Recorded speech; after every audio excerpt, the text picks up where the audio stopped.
रहमतुल्लाहि वबरकातुहू। हफ्तुम के बच्चे ध्यान दें कि आज आपका जो है साइंस का टर्न है। आप कल पढ़े थे कि हमारा भोजन एवं पोषण यानी जो हम खाना खाते हैं वो और उससे मिलने वाले जो न्यूट्रिशन हैं, जो पोषक तत्व हैं, उनके बारे में आपने पढ़ा था। प्रस्तावना इंट्रोडक्शन आप पढ़े थे कि क्या होता है, मीनिंग आपने पढ़ी थी। पोषण के बारे में पढ़ा था यानी न्यूट्रिशन के बारे में पढ़ा था। अंतःग्रहण यानी इंजेक्शन के बारे में पढ़ा था। खाने को खाना यानी अंदर लेना, पेट में अंतःग्रहण कहलाता है। पाचन यानी डाइजेशन यानी खाने का हजम होना। अवशोषण खाना जो आप लेते हो उससे जो विटामिन, प्रोटीन, मिनरल्स, कार्बोहाइड्रेट, वो सारी चीज़ें जो होती है उसको अवशोषण करना यानी एब्जॉर्प्शन कहलाता है। आत्मसत्करण यानी एसिमिलेशन, ये चौथी पॉइंट जो थी वो आपकी क्या कहते हैं, सत्करण कहलाता है। यानी जो है ये आपको जो है संपादित करने, यानी यूँ कह लीजिए कि खाने को जो आप न्यूट्रिशन होते हैं वो एक जगह से दूसरी जगह ट्रांसफ़र करना, बॉडी के एक अंग से दूसरी जगह तक पहुंचना। नेक्स्ट वन जो लास्ट वन था आपका इसमें पॉइंट में, वो था वो सर्जन यानी गंदे मटेरियल को बाहर निकाला या फिर जो है इजेशन कहलाता है। आज जो आपको पढ़ना है वो है आपकी जो शुरुआत है यहाँ से है, कुछ यूँ है कि जो है विभिन्न जंतुओं में पोषण यानी अलग अलग प्रकार के जो जंतु होते हैं उनमें अलग अलग तरह से जो होता है पोषण होता है।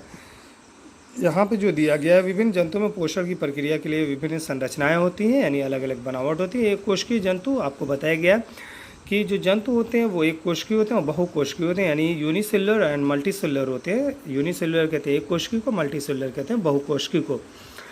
तो हम बात कर रहे हैं एक कोशिकीय की यानी यूनिसेलुलर की, अमीबा जैसे कि अमीबा, पैरामीशियम आदि ये एक कोशिकीय जीव हैं। बहुकोशिकीय जंतु जैसे मेढक, मनुष्य आदि की अपेक्षा पोषण की प्रक्रिया सरल होती है। तो आपको ये मालूम होना चाहिए एक कोशिकीय जंतु किसे कहते हैं, बहुकोशिकीय जंतु किसे कहते हैं। तो एक कोशिकीय जीवों में आप बात करें अमीबा की, तो अमीबा के बारे में पढ़ लेते हैं। अमीबा कैसे जो है खाने को लेता है यानी पोषण को लेता है। अमीबा एक कोशिकीय प्राणी है। इसमें पोषक की प्रक्रिया एक अकेली कोशिका में ही होती है। जाहिर सी बात है, एक कोशिकीय है तो अकेली कोशिका में ही होगी। अमीबा में भोजन एक अस्थायी अंगुली जैसी संरचना जिसे सूडोपोडिया कहते हैं के द्वारा एकत्र होती है या होता है।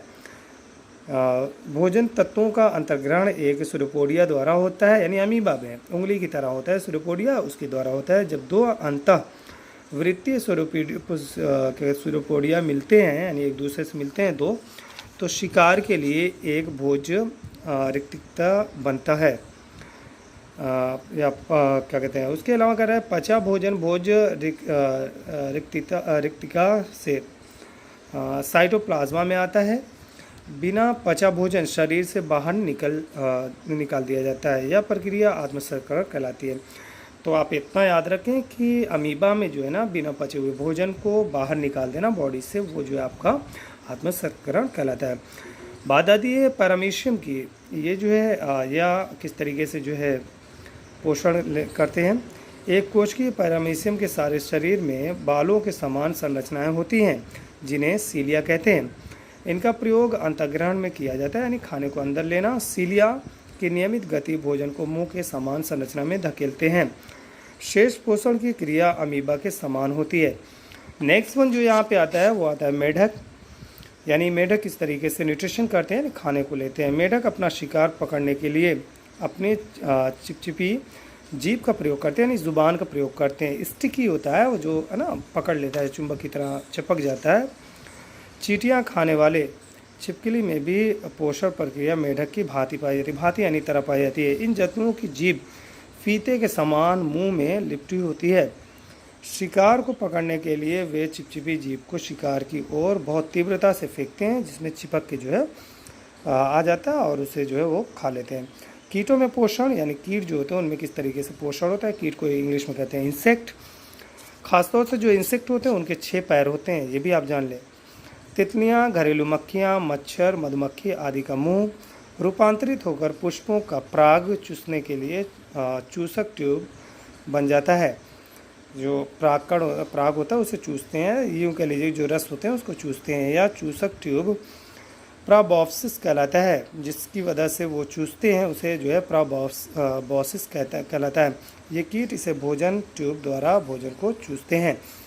तो आपने बहुत सारी पॉइंट्स इसमें पढ़ी, इसमें आपको नोटेड करना है। साथ ही आपको ये भी याद होना चाहिए कि किस तरीके से भोजन लिया जाता है अलग अलग जीवों में। यहाँ पे देखिए स्ट्रक्चर दिया गया है आपका, जैसे भोज रिक्तिका दी गई है, उसके बाद पेलिकल दिया गया है, सीलिया दिया गया है, साइटोसोम दिया गया है, साइटोसोम भी पढ़ा जाता है, छोटा केंद्रक या बड़ा केंद्रक दिया गया है, उसके बाद साइटोप्लाज्मा दिया गया है। आप इसे समझिए, फिगर बनाए कॉपी पे, बेहतर तरीके से पढ़ने की कोशिश करें। अब बात आती है यहाँ पे मनुष्य में पाचन यानी डाइजेशन इन द ह्यूमन। मनुष्य में पाचन बहुकोशिकीय अर्थात यह कोशिका से बाहर खुली संरचना में होता है। ये बहुकोशिकीय होते हैं मनुष्य। हम भोजन को मुंह द्वारा ग्रहण करते हैं, पचाते हैं, अवशोषित करते हैं, यानी अंदर लेने के बाद जो है इसे अवशोषित करते हैं कोश में, एक डब्बे में। उसके बाद वो जो है ब्लड में मिलके एक जगह से दूसरी जगह जाता है। जो पोषक तत्व होते हैं जैसे प्रोटीन, मिनरल्स, कार्बोहाइड्रेट वगैरह, तथा उत्सर्जन करते हैं। उसके बाद गंदे मटेरियल को बाहर निकाल देते हैं। तो थ्रू द यूरिन यानी पेशाब के ज़रिए, थ्रू द स्वेट यानी पसीने के ज़रिए बिना पचे भोजन को बाहर निकाल दिया जाता है। मनुष्य के पाचन तंत्र में आते हैं भोजन नली तथा संबंधित अंग होते हैं। पाचन क्रिया में बड़े तथा अविले मतलब होता है जो घुले ना पदार्थों को छोटे तथा विले पदार्थों में तोड़ा जाता है। विले मतलब होता है जो घुल जाए। दो वर्ड यहाँ पे आया, एक होता है विले और दूसरा आया अविले, यानी डिज़ोल्व, और दूसरा होता है अनडिज़ोल्व, जो आंत की दीवारों द्वारा अवशोषित करके रक्त की धारा में मिला दिया जाता है, यानी रक्त में मिल जाता है। आगे देखिए यहाँ पे दिया, पाचन क्रिया में एंजाइम तोड़ता है। कार्बोहाइड्रेट को सरल शर्करा में एंजाइम तोड़ता है। वसा को वसा अम्ल तथा ग्लिसरॉल में एंजाइम तोड़ता है। प्रोटीन को अमीनो अम्ल में एंजाइम तोड़ता है। ये पॉइंट दी गई है, आपको इसको पढ़ना है।